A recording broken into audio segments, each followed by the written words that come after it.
Hello everyone! It's me again, Mami Rona, ang isang certified solo nanay tindera. Ngayon po ay Sunday at 6:29 na ng umaga. So ngayon po si Mami Rona ay naka-duty na dito sa tindahan. At syempre nakapaligo na tayo dahil pag hindi tayo nakapaligo bago magtinda ay ang hirap na pong maligo sa tanghali dahil nga po ako ay pagod na. At syempre pag pagod na nga po sinasabi nga nila na mahirap ng maligo dahil nga baka tayo'y magkasakit at yun nga po ang isa sa aking importanteng ginagawa, no? Ang ingatan ang kalusugan para tayo ay makapaghanap buhay ng maayos. Ayan po. Ngayon pong umaga, maaga na naman akong nagising. Today is Sunday. So yung mga anak ko ay pag ganito pong Sunday, hinahayaan ko naman silang matulog hanggang kung anong oras gusto nila. Pero ako nga po ay maagang nagising dahil ako nga po ay syempre naglalaban na naman. So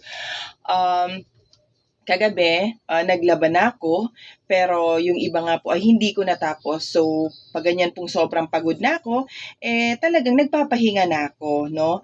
Tapos, ngayon naman, kanina, mga 5 o'clock yata ako nagising. So, kinontinue ko na naman yung aking paglalaba. At ngayon nga po ay may second batch pa ng labahin dahil yung mga gamit po nung aking anak na lalaki ay nilabas ko na dun sa kanyang mga bag dahil yun nga po yung mga ginagamit niya tuwing may training, marami pong damit na basa at syempre talaga namang kailangan labhan ng maayos dahil lagi nga po siyang pawis na pawis sa kanyang training. So bilang isang solo nanay, syempre obligasyon natin na maging maayos ang ating mga anak sa araw-araw. Kagabi nga po, no, dumating din yung order ko sa Pure Gold. Gabi na sila dumating, siguro mga 8:30 na, no? Kasi ako po, piniprepare ko po talaga na last drop ako dahil medyo may kalakihan na naman nga po yung dineliver nila sa akin. So, ito po ay nagkakahalaga na 13,100. So, pag umaga po kasi hindi ako makaipon ng ganong kalaki dahil marami pong nagka-cash out sa GCash. So, siyempre, sayang. So, kinukuha ko po, no? Sayang din yung 2%, no? Sa pagka-cash out nila. So, yung pera, kahit minsan nakakaipon ako, nailalabas ko na naman, no? Dahil naipapasok sa GCash. Pero paggabi nga po, bihira na lang yung may mag-cash out. So, karamihan na po nag-cash in. So, bali, nakakaipon na ako ng pambayad. So, lagi kong mini-message yung ahente ko sa Pure Gold na kung pwede, i-last drop na ako para ako ay makaipon ng pambayad sa kanila. Yun nga po, awa naman ng Diyos. Kahit nga po, pati barya-barya ay nasimot ko na. Nabayaran ko naman po ng maayos ang delivery sa akin ng Pure Gold. At syempre, ang hatid na balita ng Pure Gold ay ang pagtataas ng presyo ng ating mga paninda. Ayan nga po, no? Isa-isa nang nagtataas ang presyo. Noon una nga po, no, na-share ko din, nagtaas po ang Red Horse, ang mga Sunmig Light, yun, yung mga inumin. At ngayon nga po, sumunod po na nagtaasan ay ang mga soft drinks, no, yung 1.5. Hindi ko pa nga po gaanong na-check kung magkano yung itinaas nila, pero as much as possible siguro more than 5 pesos, kaya kailangan talagang malaking adjustment, no, sa ating presyo. Talagang ganun po, wala naman tayong magagawa, no, sa pagtataas, talagang susunod at susunod tayo. So ang part naman natin ay syempre sa ating sari-sari store, magdadagdag na naman tayo at syempre magi-explain sa ating mga customer kung bakit tumaas ang mga presyo. Kahit pa paano naman po ay meron pa akong stock ng nung last week, so hindi pa yun tumaas, pero nga po yung ngayon nagtaasa na. So explain na nagtaas na, no? Minsan yung iba kasi, no, bumibili sa atin eksakto ang perang dala. So siguro minsan po kasi pag ganun nakikisama na rin ako, sinasabi ko na lang, o sige, ibalik mo na lang pag bumili ka ulit. So inililista ko kung magkano yung kulang nila para kahit papaano, huwag naman tayong malugi po sa ating mga paninda. At syempre po, no, aside from soft drinks, mga 1.5, alam ko at tumaas na rin po ang mga Nescafe ng, yun nga po ay napakamabenta, lalo pag umaga. Dahil nga po, kape is life. Ano po? So, hindi ko pa rin po na-check, no?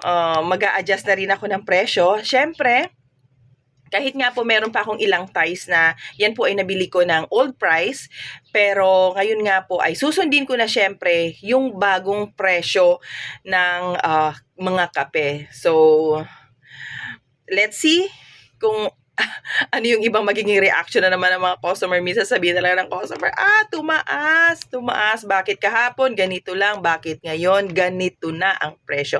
So, explain na lang din natin. Talagang parte yan ng ating pagiging tendera, no po, ang pag-i-explain. At syempre, i-explain natin ng maayos na talaga namang hindi natin kagustuhan din na magtaas, kundi kumbaga tumaas na ang presyo sa market, kaya kailangan na rin nating mag-adjust at magdagdag ng ating mga presyo.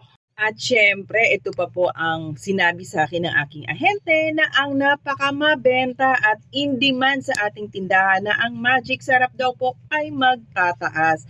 Syempre, nung last Hakot Day, ako po ay nakapag-stock na ng mga Magic Sarap. So medyo marami pa akong stock ng Magic Sarap. So sabi ko nga, siguro by next order ko, sana hindi pa magtaas or bago magtaas, ako nga po ay mag-o-order ulit ng Magic Sarap dahil alam nyo na nga po, Magic Sarap is life din sa ating mga nanay, tatay na mga nagluluto ng pagkain. So kailangan po talaga magpag-stock ng Magic Sarap bago ito tumaas. Ngayon po, no, so tuwing nagtataas ang ating mga presyo sa tindahan, usually ang reaction ng ating mga customer, tumaas na, bakit kahapon ganito lang yung presyo, bakit ngayon ganito na? Ano po, talagang tayo pag ganon, wag tayong magagalit. Expected na natin yan dahil tayo nga minsan, ganyan din yung nagiging reaction natin, ano po.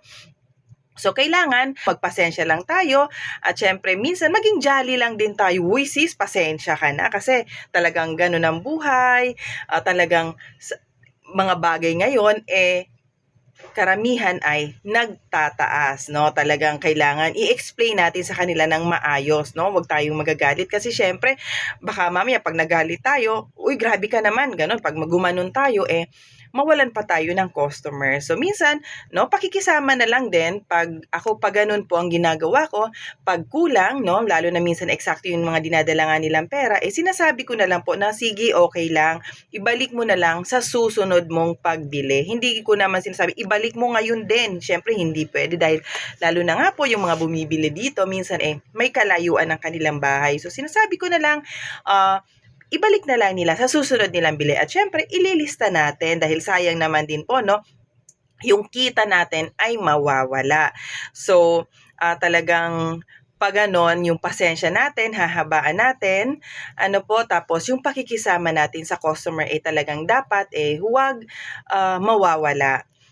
Ngayon nga po, syempre minsan tayo, no, i-compare tayo sa ibang mga customers. So sinasabi ko na lang, baka kahapon yun, baka ngayon pagpunta mo doon sa tindahan na yun, ganun na din yung presyo sa akin. Or baka nga mas mataas pa ang presyo sa akin. Kasi syempre ako naman po, kung magkano lang naman din yung idinadagdag, yun lang naman din po yung idinadagdag ko. Syempre sa percentage po ng aking mga paninda, syempre minsan umaangat-angat tayo ng konti dahil nga dito po sa aking tindahan ay marami po akong binabayaran. Hindi lang naman po yung permit, kundi nagbabayad din po ako bawat pasok po, no, ng mga delivery sa akin. Nagbabayad po ako sa gate, no, sa security guard ng aming subdivision. At syempre ako po ay may sariling permit na nanggagaling po sa Homeowners Association. At yun nga po ay dagdag bayarin ko pa rin. So, hindi po ako gaano nagbibigay ng aking presyo kung magkano po yung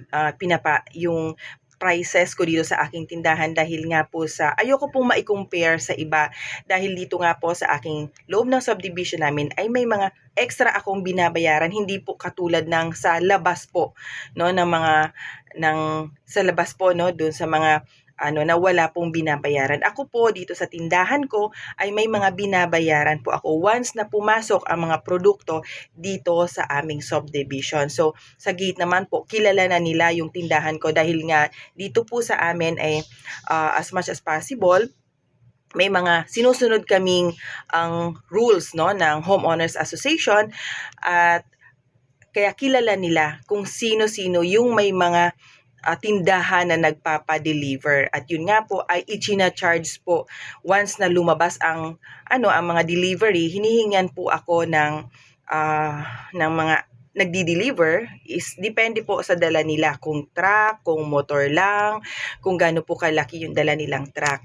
So bawat deliver po nila, yun po ay binabayaran ko. So lahat po na pumapasok dito sa akin na nagdi-deliver ay kailangan kong magbayad. So medyo may kalakihan din po yun once na hindi ko na po sasabihin dahil syempre privacy na po yun ng aming subdivision. At syempre, nire-respeto ko po ang kanilang patakaran. At syempre, bilang isang naghahanap buhay dito sa loob ng subdivision, ay malaking pasasalamat ko po sa kanila dahil kahit papano, pinayagan nila akong makapaghanap buhay dito sa loob ng aming subdivision.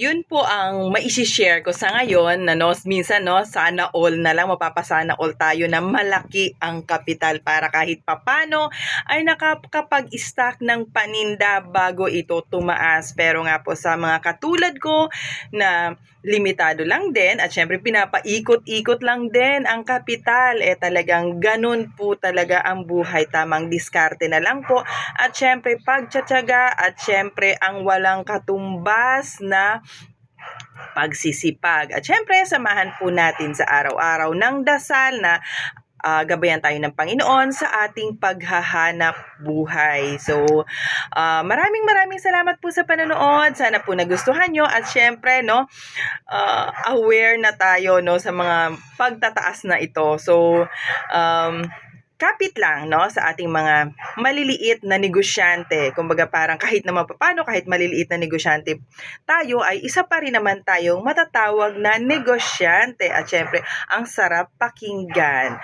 At syempre nga po, kahit nga po nagtaasan ang presyo, ay meron naman pong pangpalubag loob. Syempre, si Pure Gold. Wala po kasi akong table. So, ito na lang. Ipapakita ko sa inyo. Ayan po, ang libreng paninda ni Pure Gold. Ayan po, kung makikita nyo po, Naive free items. So, isang bag po ito. Ito ang kagandahan sa Pure Gold, Pag nabili po natin yung kanilang mga naka-promo, may palibreng paninda. Ayan po, Pure Gold. Free item. So, open po natin. Ayan po, may dalawang Pico Blanca. Isa, dalawa rin pong Lucky Me Chicken Noodles. At syempre, meron din pong Dato Puti soy sauce na 200 ml. At syempre, ganun din po, Dato Puti soy sauce na 200 Dato Puti vinegar po pala ng tapos ito naman po ay isa, dalawa, ayan, tatlong cup noodles. Ayan po, dagdag paninda or pwede na rin pang almusal ng aking mga anak. So at least makalibre man lang. Syempre po, Energen, isang sachet ng Energen. At syempre, ayan, dalawang sachet ng beer brand Swak Pack. Maraming salamat po sa panonood. Sana po nagustuhan nyo ang video na ito. At sakali pong nagustuhan nyo, paki-like naman po ito. At syempre po, paki-subscribe po sa aking YouTube channel, Ang Solo Nanay Tindera. God bless everyone. Magkita-kita po ulit tayo sa susunod ko pang video. Maraming salamat po muli.